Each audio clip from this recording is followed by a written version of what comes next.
for northeastern and central Pennsylvania. This is WNEP TV 16, the news station.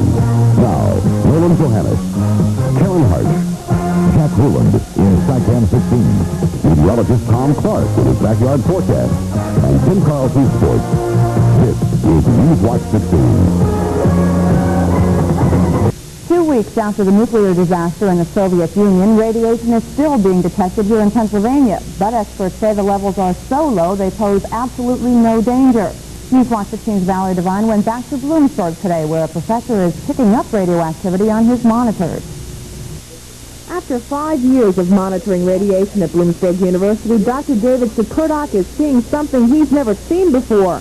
The bottom graph shows what he normally sees. The top graph is a computer printout less than 24 hours old.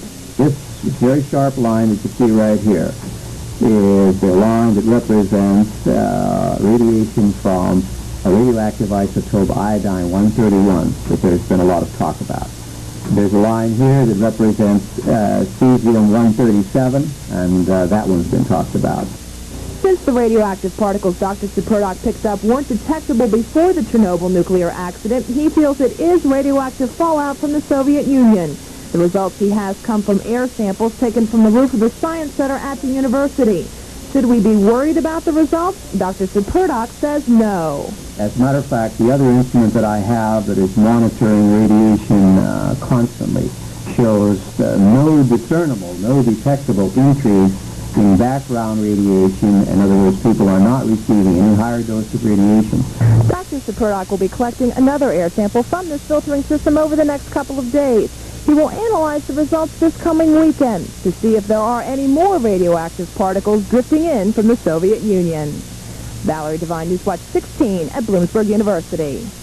If you are worried about any radiation contamination in the milk you drink, you need not be. The Penn State Agricultural Extension Service tells us there is no evidence of higher than normal radiation in Pennsylvania milk or other agricultural products. Milk is being watched closely by the state because dairy cows concentrate radiation that falls on grasses in the cow's milk.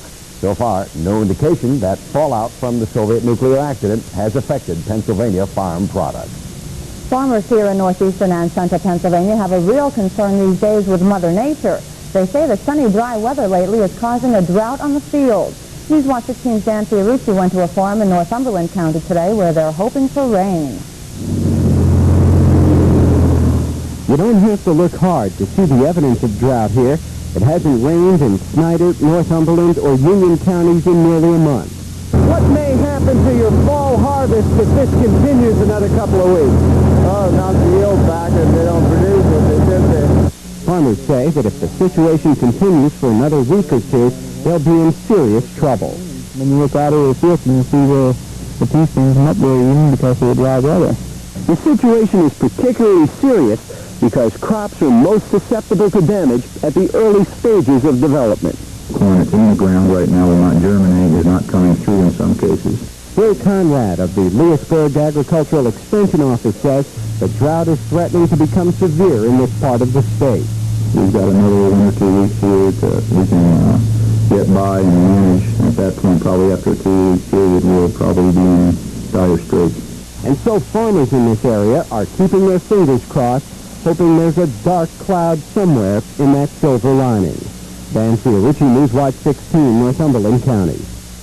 Eastern Pennsylvania, as part of the 4-state Delaware River Basin, is not as bad off now as it was during the drought problems of last season. The state DER tells Newswatch 16 the area has had normal to just below normal rainfall so far this year. Last year, a drought emergency had to be declared in late April, restricting water use in eastern Pennsylvania, and it wasn't lifted until late October of last year. The eastern parts of the Delaware River Basin include Lackawanna, Luzerne, and Schuylkill County, parts of them, and all of Carbon, Monroe, Lehigh, Northampton, Pike, and Wayne counties. DER says that even though we do not need rain, it'll be a much better season in the Delaware River Basin than it was last year. When Newswatch 16 continues, we'll tell you about the changing face of downtown. Plus, later on, we'll show you how some kids are making new friends. That's later as Newswatch 16 continues. Bill, you're not as much fun as you used to be. Some folks don't know how much fun you can have with $1. Everything costs more these days. But other folks do know. I always have fun with you. Difference is, some folks don't know about the Pennsylvania Lottery's daily number game, and others do. They know daily number game prizes average more than $700,000 each day. That looks like fun. The daily number game is the most fun you can have with $1. Hi. This is Noy. You're not going to believe the bargains I just got at Acme. Bananas were £3 for $1. So true on the way home. Purdue oven stuffer roasters were just 67 cents a pound. We're going to be eating like kings and queens this weekend. And I picked up center-cut pork chops for just $1.47 a pound. And this week's Acme ad has more frequent buyer savings than ever all over town. You know a great bargain when you see one.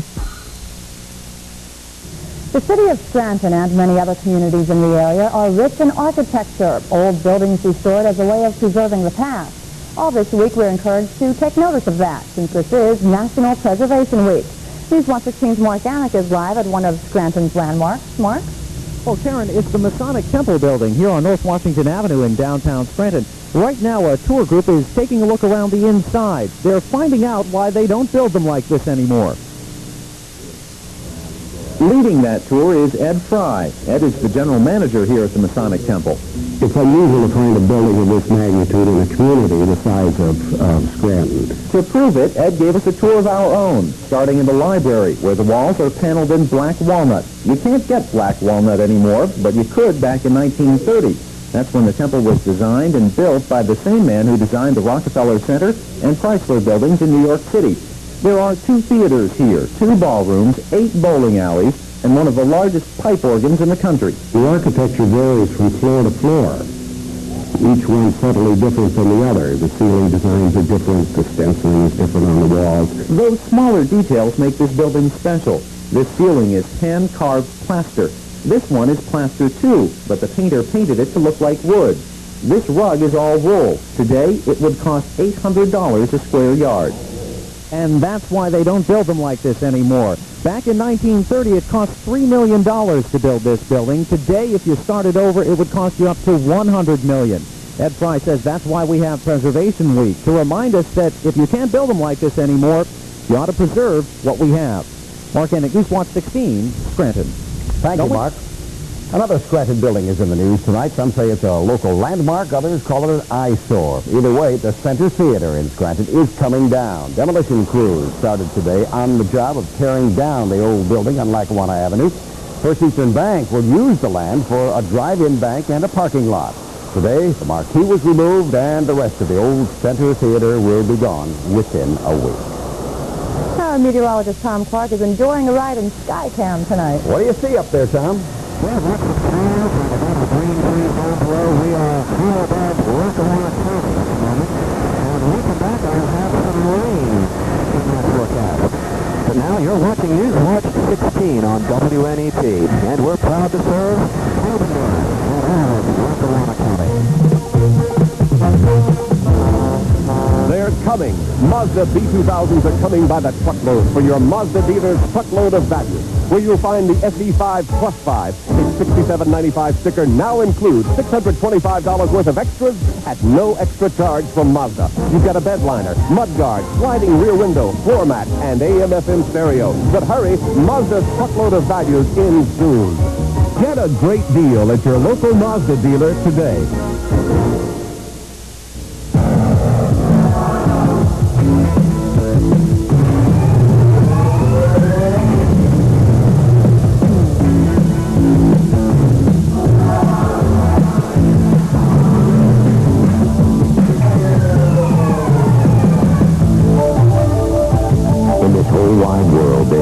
Spectacular taste you just can't pass up. Pepsi, the choice of a new generation. Well, the weather sounded a little foggy and fuzzy a few moments ago from Skycam. Let's find out how it is now. Tom? Well, the signal varies a little bit from time to time. We hope that you can hear it from up here. We are, again, high above Lackawanna County, have a layer of alto cumulus clouds overhead. I'd say it's mostly cloudy at the moment. Our photographer, Neil Gallagher, is along with us, along with pilot Jack Nolan. Let's have a look, and we'll show you what it's like outside here, off the to the left side. We're flying at about 1,800 feet at the moment, and we're cruising at a cool 90 miles per hour.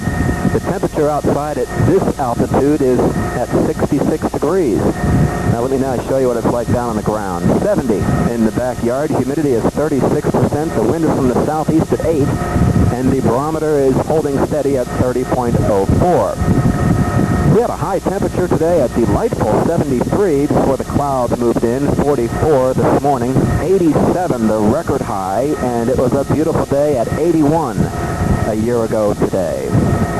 Now, a beautiful view, again, 1,800 feet. The leaves are beginning to come out now, even at the highest elevations. As you can see, a green tint returning to the valley. I want to show you the Weather Watch temperatures up there in Uniondale.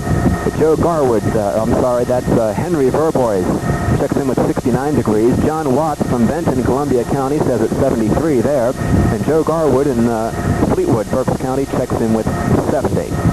Satellite image shows a weak storm system crossing Ohio. Rain did fall today in southwestern Pennsylvania. Some of those showers could leak into the central counties later tonight and tomorrow. But here in the northeast, it'll probably stay dry but through tomorrow. Another storm system out to the west, putting down some heavy thunderstorms. Let's take a look at the radar image, and you can see those showers now coming into southwestern Pennsylvania. A lot of rain falling over Virginia at this hour, and those heavier thunderstorms out to the west, moving up towards the Great Lakes. Here's my forecast for tonight. Well, the clouds are going to persist for a while. Only in the central counties of the state is there a risk for a light shower. Otherwise, it'll stay dry. And 48, the morning low in Ulster, 46 in Blakely, Hazleton bottoming down at about 48. Middleburg, 51, Williamsport about 50, a southeast wind overnight tonight. Now the sunrise time for tomorrow morning, and that will be at 5:46, and the sun sets at 8:14. Days continue to get longer. And for the rest of the forecast, I'm looking for some cloudy to partly cloudy overnight tonight, and then for tomorrow, a mostly cloudy sky, maybe a shower or two in the central counties. And then heading into Thursday, a risk of a shower, and then more showers on Friday, and then warming up and becoming more humid over the weekend with a chance for some more rain before the weekend is through. So that's the good news from the weather department tonight. Some rain is on the way, but not a whole lot over the next couple of days. We'll have an update for you tonight at 11. Okay, thanks a lot, Tom. Okay. Tim Carlson is next with the Sports Watch and an unusual afternoon game for the Yankees in Minnesota. Plus, part 2 of our series, The Men Behind the Mic. Today, a close-up of a longtime color man, Richie Ashburn.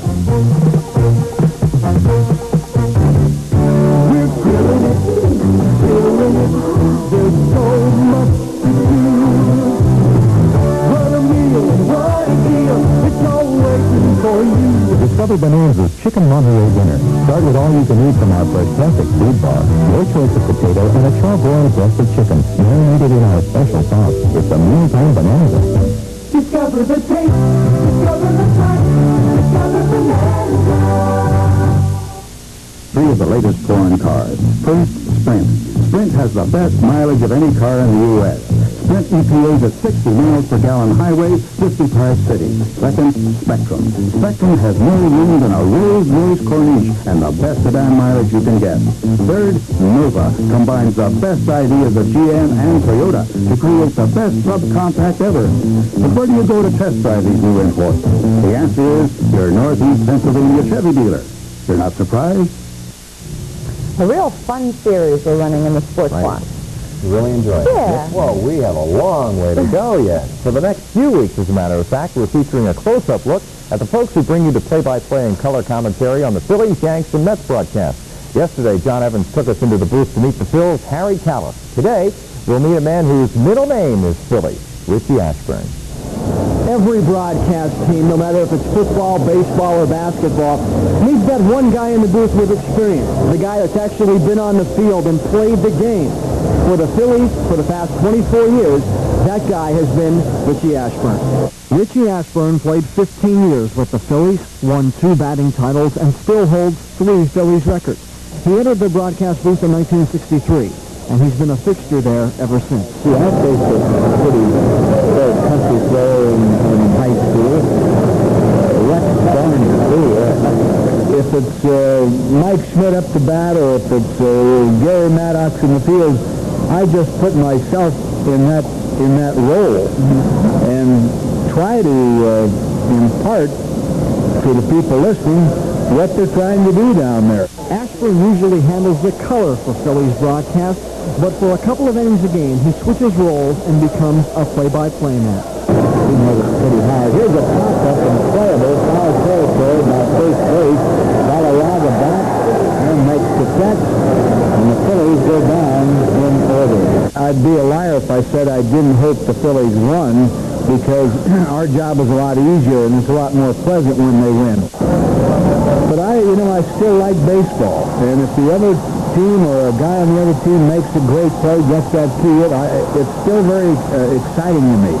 Whether it is play-by-play or color, Richie Ashburn, the baseball fan, is what the viewers hear. He's been around baseball and the Phillies for 40 years, and he's still going strong. Some even say I'm an institution around here. I always said I hope I become an institution before I go into one. John Evans, Sports Watch 16, Veterans Stadium, Philadelphia.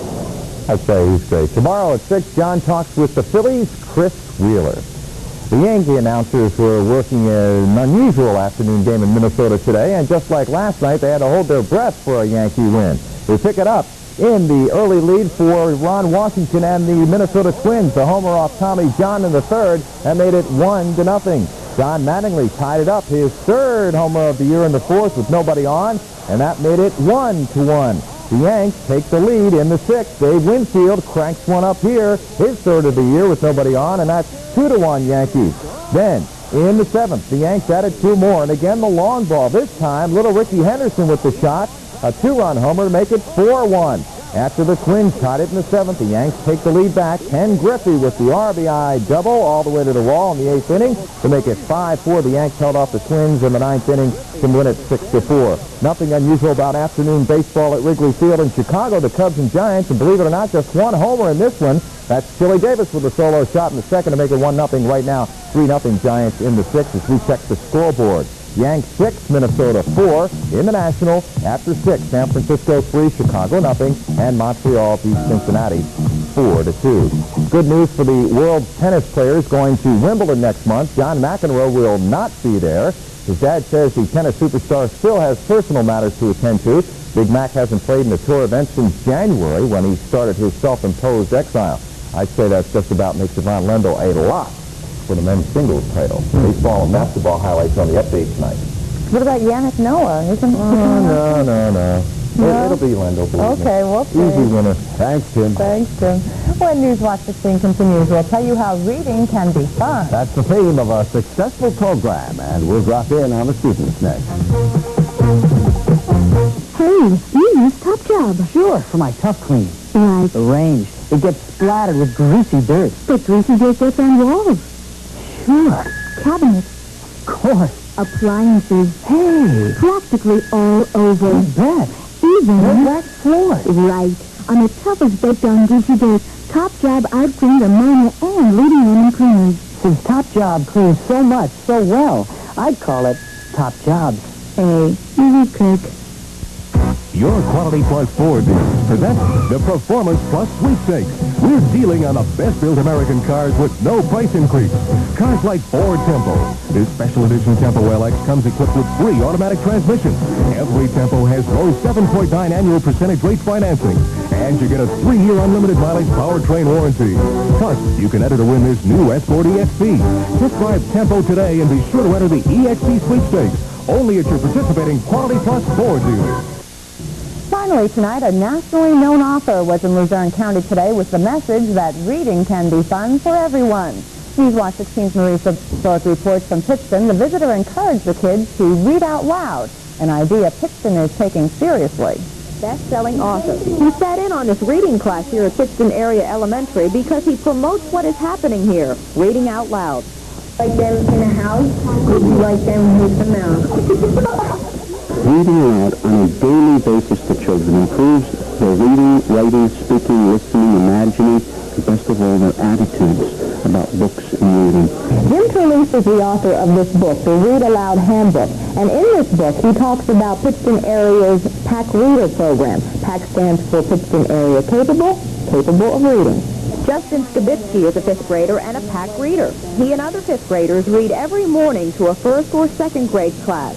Today, a special breakfast was held for the district's 5th graders, all PAC reader graduates. They were just starting school when the program began 4 years ago. Since then, many of these kids say they can read because they want to read. Fiction stories like Judy Bloom and some books like Cheer the Great and The Incredible Journey. I read a lot. I like to read. It's fun. Did you like to read before you were a PAC reader? No, not that much. I didn't bother picking up any books or anything. It wasn't that fun to me until I started reading. Pittston Area is one of the first school districts that has taken the idea of reading out loud and combined it with peer teaching. Trelease says children learn from children, and if these kids have a good attitude about reading, they'll probably have a better attitude about other subjects. Proof that a good book can be a good friend in many ways. Marisa Burke, Newswatch 16, Pittston.